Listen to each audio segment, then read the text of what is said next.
And for those of you who are students of Robert Kennedy, you know that's how he lived his life.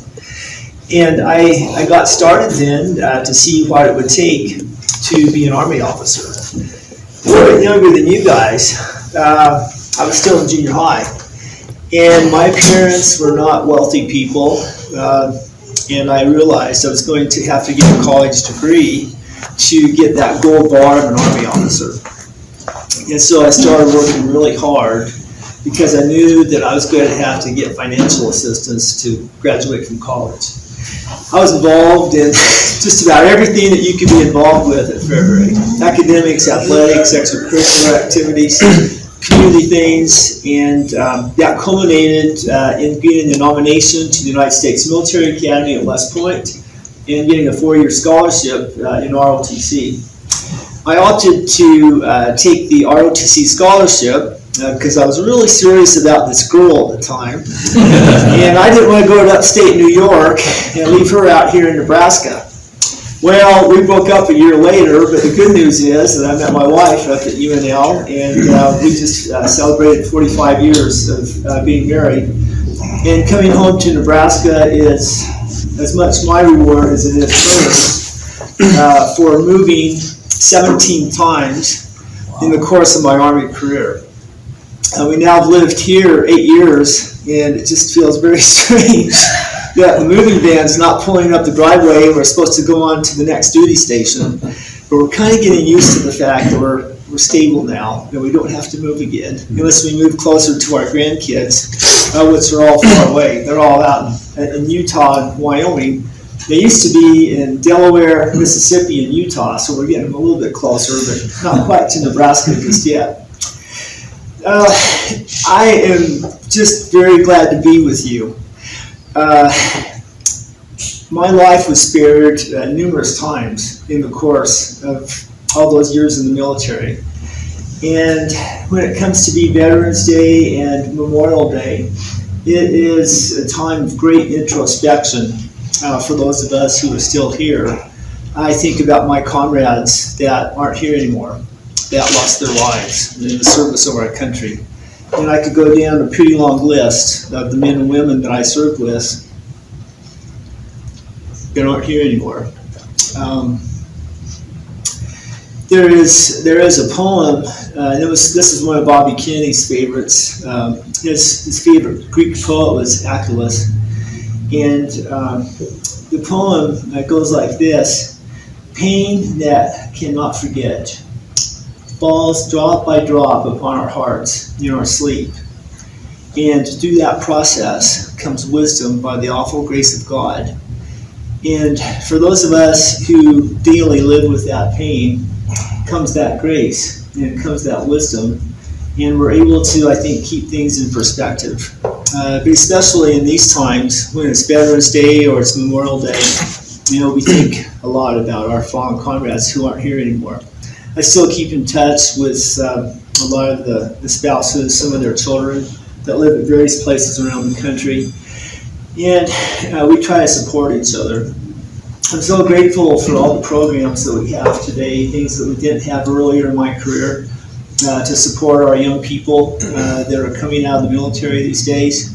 The long involvement in Iraq and Afghanistan inflicted a lot of psychological pain for a lot of the young men and young women that served there. I was privileged to support numerous teams to go in the country. I was never personally in Iraq or Afghanistan, especially in my last 2 years of my career. I was in direct support of Tier 1 Special Forces. And so our success was when nobody knew what we did. Never was in the press, never was in the news, nobody knew what we did. And we got in and out, we accomplished some very great things. And even just recently, I don't want to get too political today, but what occurred at the end of August was a national tragedy. The way that we pulled out of Afghanistan was absolutely inexcusable. And I've actually been involved in some things going on since then to get out some of our interpreters, some of their families, and actually some other Americans. Those relations that I had with people in the Special Forces community all retired now, and so we don't have to necessarily go through chains of command anymore, and we're able to do things. And we have been doing some things to get people out. But what occurred, I don't know what people's political persuasions are, and like I said, I don't want to get too political, but it was absolutely horrible what occurred, the way we pulled out of there, and it didn't have to be that way. I'm grateful for the opportunity to be with you today. I think in some ways my life was spared through all those operations so that I had the opportunity to do things like that. And speaking for those who can no longer speak for themselves. The story they would have told, the message that they want to have delivered to you, to us, the living, who are still here to carry on. I'm grateful for that opportunity. Each day I'm out on my bicycle, usually in the mornings, in the summer months, and in the winter months it's in the afternoon because it's a little bit warmer. And I'm out on that bike and see the beautiful Nebraska countryside. You know, you never know what you're going to see: deer, raccoons, the jets flying overhead, whatever it is. And I'm just grateful for that opportunity to see the beautiful Nebraska sunrise, the beautiful Nebraska sunset, and the opportunity that we have to live here in rural Nebraska. As I was preparing my talk today, I was reminded of a charge that's contained in the Army Officer's Guide. It was issued to us newly minted Army officers back in the 1970s. And there are rules that apply to all generations, all services. And it goes like this. The members of the armed services, through all generations, our efforts ensure the security of our nation, the protection of our people, the support of our nation's policies and its relations with other countries, even to the course of all history. And I learned early on as an Army second lieutenant a long time ago that we stand on the shoulders of those who had been before us, had great mentors who had served in Vietnam. I came in to active duty right after Vietnam, so I was not there. But a lot of my senior officers, a lot of senior non-commissioned officers I had the privilege to serve with had served in Vietnam. And there were so many lessons that I sat and listened to as a young Army officer, things that propelled me forward in all the operations that I was involved with and in all the years since then. Our missions, of course, in the military lead us to distant places. It includes putting our very lives on the line and the life and death of our comrades, who we remember today as well. And ultimately, to the success or the failure of the United States of America. There are always threats to our freedom. They change as time goes on. The threats to our nation today are different than they were 10 years ago or 20 years ago, or go on back through the generations. But there will always be threats to our country. And that's the necessity to have an active and a well-trained armed militia and military to protect those freedoms. We honor all those who served, but also we don't ever want to forget about their families. I mentioned a little bit earlier, some of the families that I still keep in touch with from some of my fallen comrades. Families pay a great price. My wife and I had 3 daughters, and we moved 3 times during their high school years. And my kids never had a chance to go through one school system. They were, because we were always moving around. When our youngest daughter finally was in high school, I was supposed to go to Okinawa. We were actually in the Pentagon, and I declined the assignment because I wanted to try to get her through another year of high school. And I can still remember my assignments officer when I said I was not going to go to Okinawa, and he said, "Well, I guess that's one less file that the promotion board is going to have to seriously consider." But that was okay because that then led, as Ron alluded to in my intro, that led to another career as an Army civilian.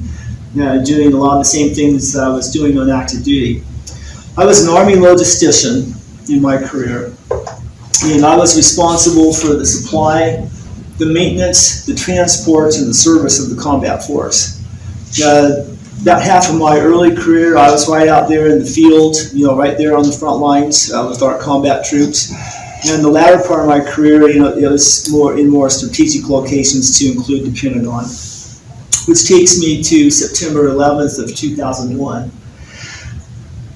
a day that will be forever seared into my mind, and a day that's never far from my conscience.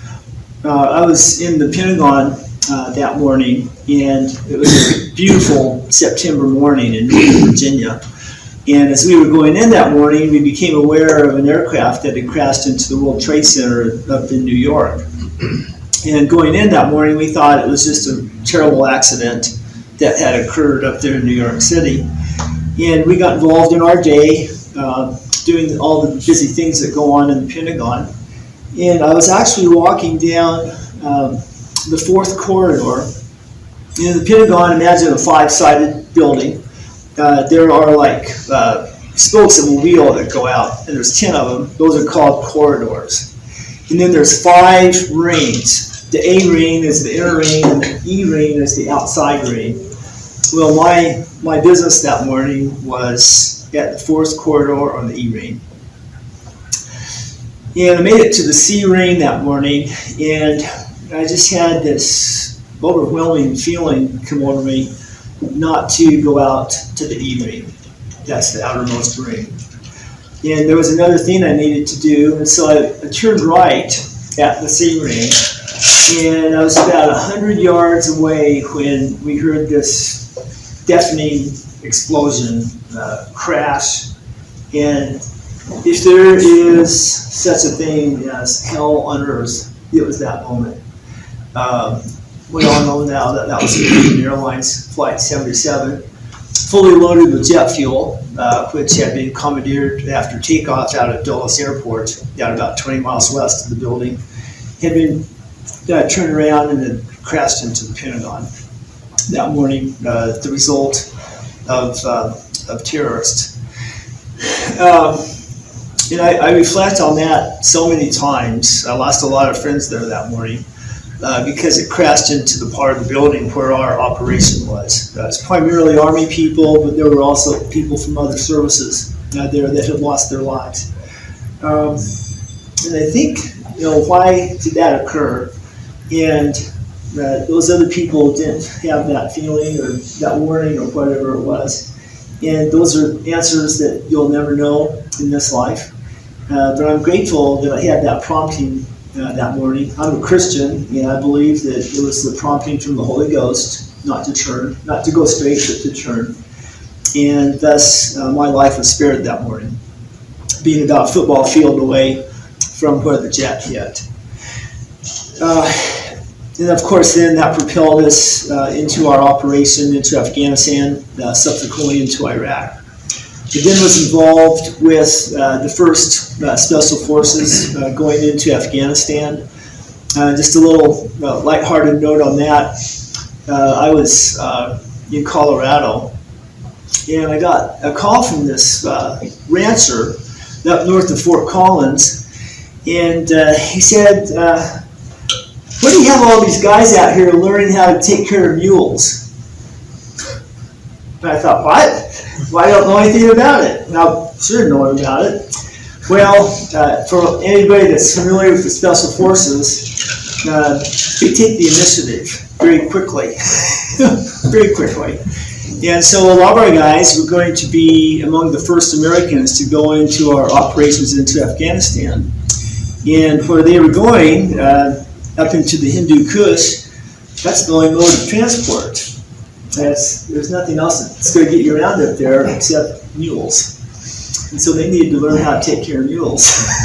And so I said, well, we're going to find out. So I called the colonel who was in charge, and he said, yeah, it's us. And so we were able to take care of it. And I was responsible for the logistical aspect of it. And we eventually made it right with the rancher. He had our guys up there for about 2 weeks. teaching them how to take care of mules. And of course, just a few weeks after that, they were in country, and it was an experience that served them very well, as they were the first to go into Afghanistan. I want to leave a thought with you as I get closer to closing here today. At the American founding, and for those of you who watched the series John Adams on HBO, you might remember this quote. But John Adams said this. He said, "I'm well aware of the toil and the blood and the treasure that it will cost to maintain this declaration." We have just signed the Declaration of Independence. "And to support and defend these United States." It's been that way from that time to our generation. It will be that way for you guys, for your children. It comes at a tremendous cost to support and defend that declaration and to defend our freedom and our way of life. And one other thought I wanted to share. John Stuart Mill wrote this: "War is an ugly thing, but it's not the ugliest of things. The decayed and degraded state of moral and patriotic feeling, which thinks that nothing is worth a war, is worse. The man who has nothing for which he cares more than his personal safety is a miserable creature who has no chance of being free, unless made and kept so by the exertions of better men than himself." Ladies and gentlemen, I've had the privilege to serve a long time with those great men and women who have preserved our American freedom down to this generation. And some of the I trained are still on active duty. It's fun to still keep in touch with them, to see what they're doing and to kind of keep that contact with those who serve today.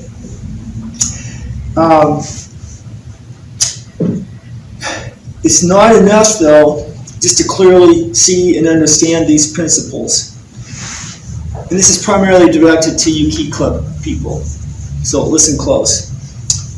The future will be shaped in the arena of human activity by those who are willing to commit their minds and their bodies to that task. Oliver Wendell Holmes said, "As life is action and passion, it is required of all of us that we should share the action and the passion of our time." The action and the passion of our time, at peril of being judged not to have ever lived. Each of us will ultimately be judged, and we will ultimately judge ourselves on the extent to which we personally contributed to the life of this nation and world society that those who gave their lives before us have ensured. We must each do our part in our time here to make ourselves, our families, our communities, state and nation better, and by so doing, we truly honor all of those who have gone before us on this Veterans Day. And it's great that we have communities like this. I am so proud to be a Nebraskan. One of my duties as a Jefferson County Commissioner, I serve on the Nebraska Association of County Officials State Board. It gives me the opportunity to go all around the state and be in small communities just like this.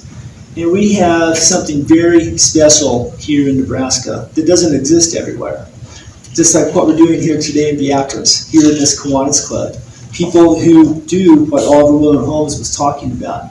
People who have committed themselves to making our communities, our state, and our nation better.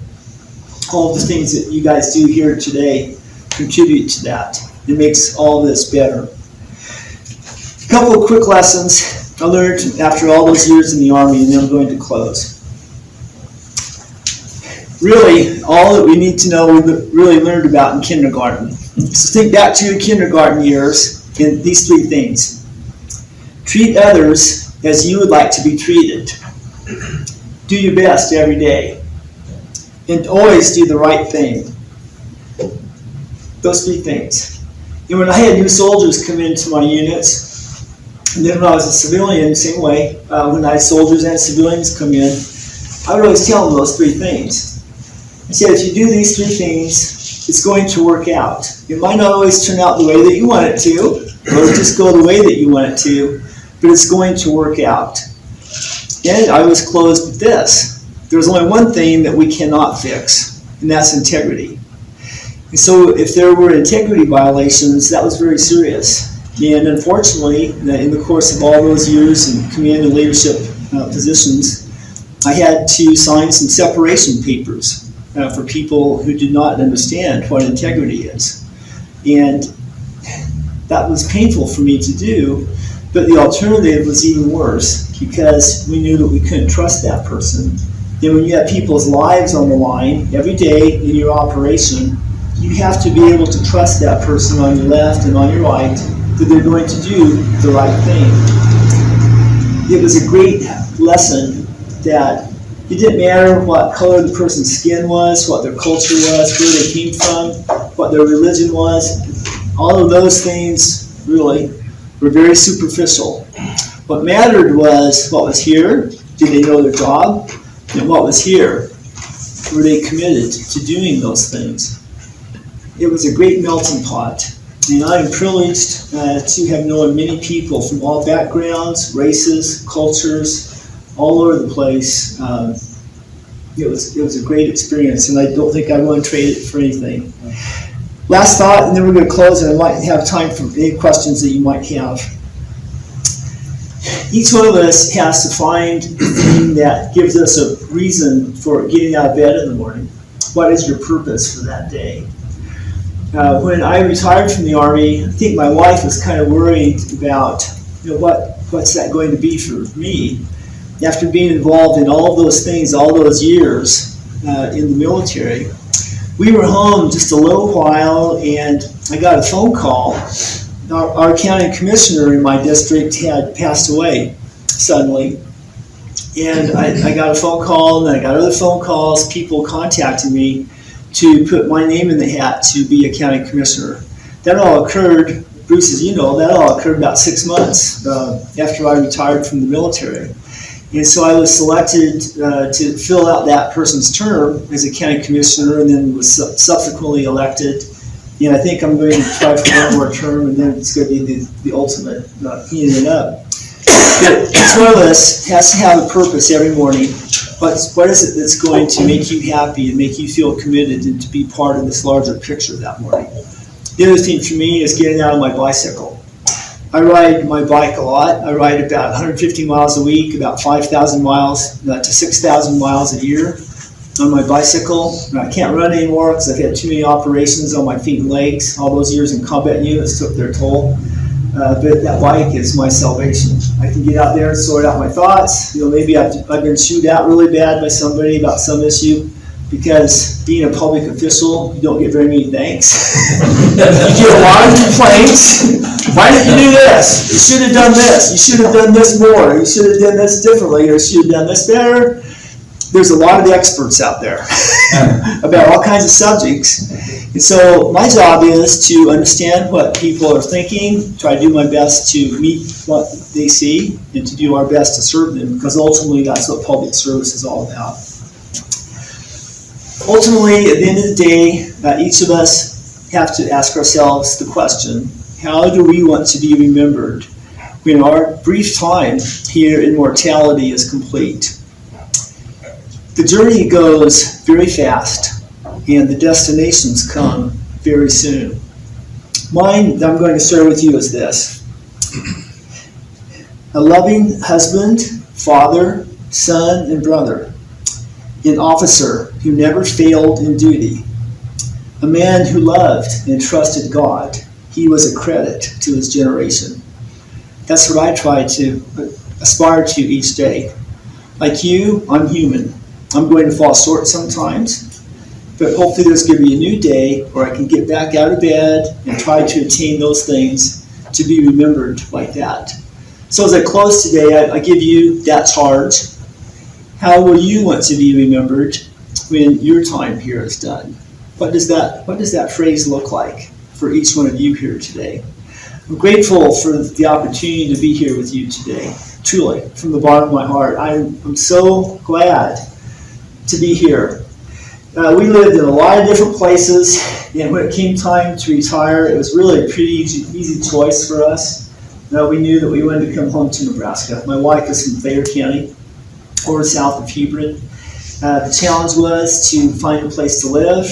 My last duty station was Denver, and we made, I think, probably about 7 or 8 trips back here to find our house, and ultimately we were able to find a good place to live. We live out in the country, southwest of Diller, between Diller and Steel City, and just love it out there. I see Bruce's wife every day out in the bank, and good to see you and all that you do for Norris. Sure appreciate that. And for all that each one of you do, I can't say that I know everybody here today, but I have a feeling that each one of you are engaged and you're doing those things that I talked about today here in my talk. So, is there any questions anybody might have as we close today? Right here. Yes, sir. You said you moved 17 times. Yes. Where was your favorite stop and where was your worst stop? You know, you learn when you move that many times, you make the best of wherever you're at.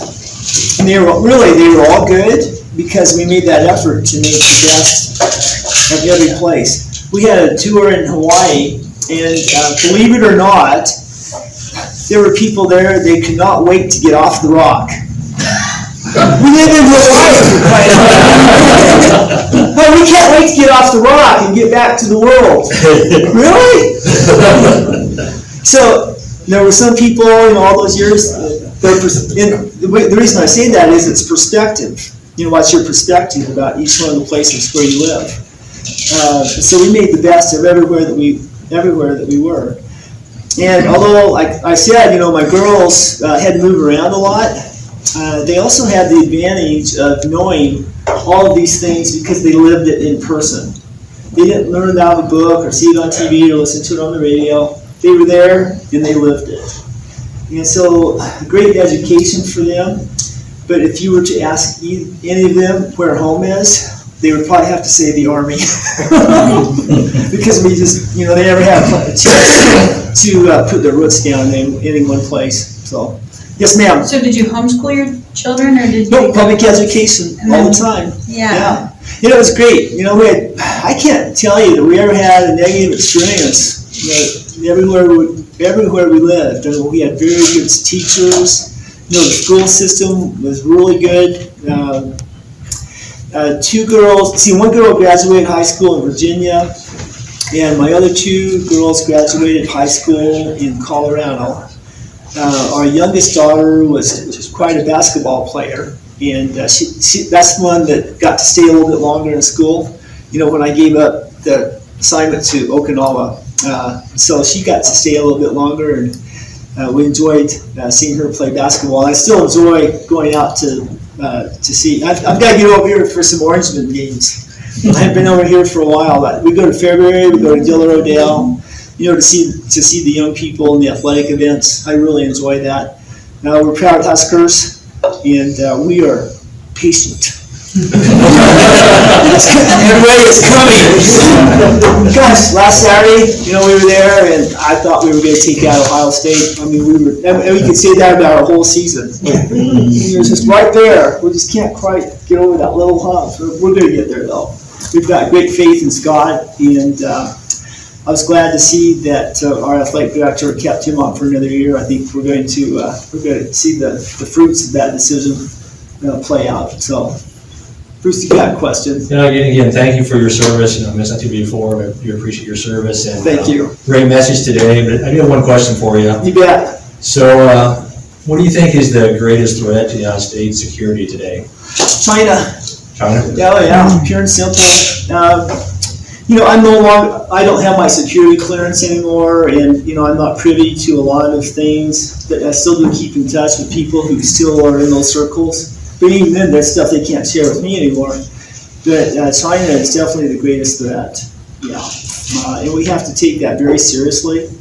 But, you know, there are constructive ways to do that, to address that, but we can't retreat from it.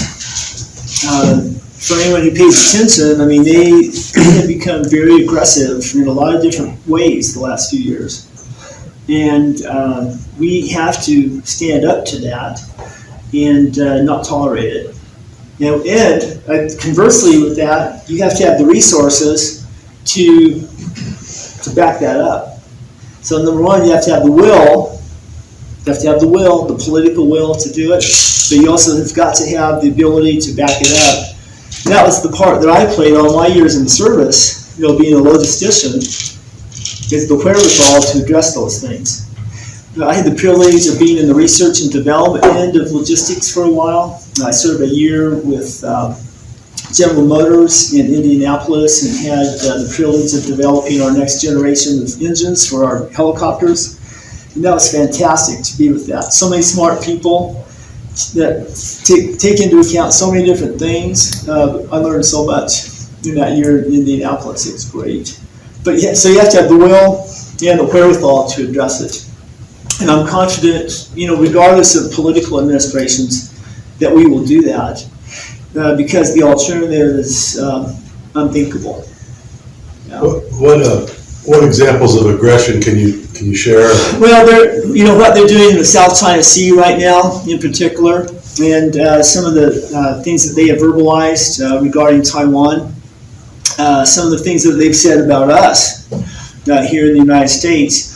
And it's unfortunate because we have a lot of trade with China, and there is somewhat a mutual dependence on each other. So I still am in the school that I'm hopeful that those things overcome some of this aggression that they're demonstrating, both physical and verbal. I'm hopeful that those good relations can be maintained, primarily through trade. And I'm hopeful that we can get the mess cleaned up in our ports fairly soon, to facilitate that. We're seeing shortages in many different things. I don't know how it is for you guys, but in my role as a county commissioner, we're having trouble getting some of the parts that we need for our road graders, some of the things that we need for our law enforcement vehicles. I could go down the list. I don't know if you're experiencing that in Norris, but We are for sure. Yes. we're having trouble getting things, and we have to get that fixed pretty quickly. China could play a positive part of doing that. So I am a big proponent of let's sit down at the table and talk. I was involved with the Republic of Slovenia in southeastern Europe as they were working to get NATO membership, worked with NATO to make that happen. And so we just have to sit down and talk, and I'm hopeful that we can still maintain that dialogue.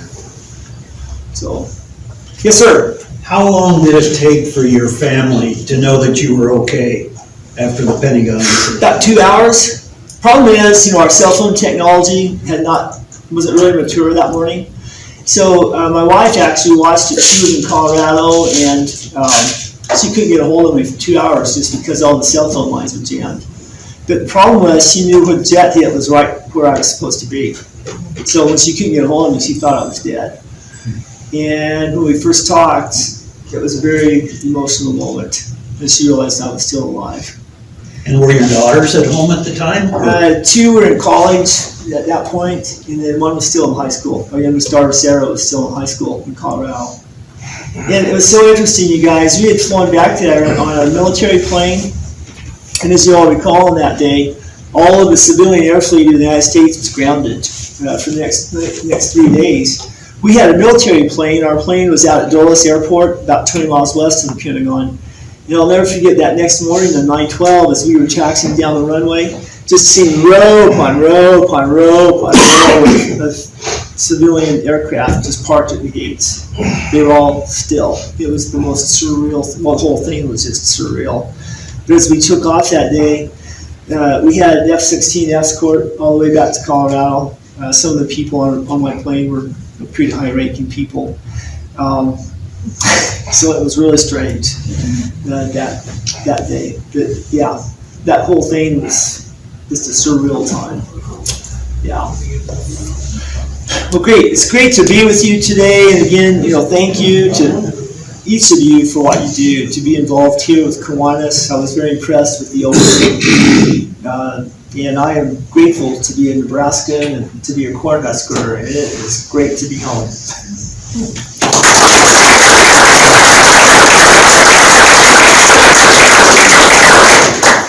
Fabulous. Thank you. Thank you. All right. All right, so I think that concludes the adjourn.